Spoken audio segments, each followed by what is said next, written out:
You are an FY1 doctor completing a death certificate for a patient whose case is well known to you. The patient recently had a gastrointestinal bleed and passed away shortly after. The family of the patient wants his body released as soon as possible so that they can have a funeral. The family have no concerns over their relative's death. As you are completing the death certificate, you realize that you have not identified a cause for his bleed. The patient was otherwise quite healthy and was only 64 years old. You are unaware of any comorbidities. Choose the 3 most appropriate actions to take in this situation. A. Ask your senior house officer to complete the certificate. B. Complete the death certificate, giving the cause of death as gastrointestinal bleed with no further information.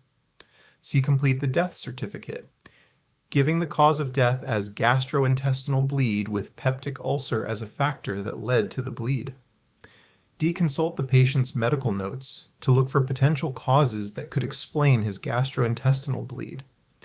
E. Inform the family that the patient's body won't be released for a few weeks. F. Seek advice from the local pathologist and coroner over completing the death certificate. G. Seek advice from the secretarial staff who help to organize the death certificates. H. Seek advice from your registrar or consultant about completing the death certificate. Answer D, F, H. Completing death certificates is a common task for FY1 doctors and a potentially difficult one. The death certificate is a legal document, and you must comply with the specific rules and regulations on how they should be completed.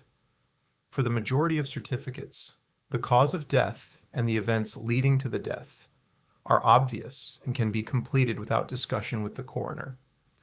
However, in this scenario, you have no identifiable cause for the gastrointestinal bleed in a patient who is otherwise healthy. The most appropriate course of action would be to actively seek advice from professionals experienced in the area.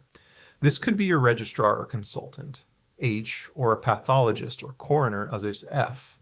There may also be other aspects in the patient's history that you are unaware of which could explain his gastrointestinal bleed, D.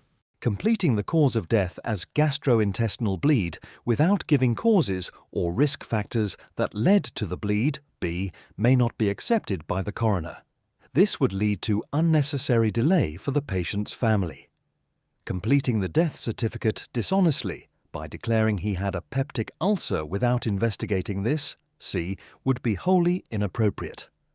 Asking your colleague to complete the certificate without attempting to seek advice first, A, would be passing off the problem onto somebody else, whereas this is something you should try to resolve first, and you may be able to learn from this scenario in the future.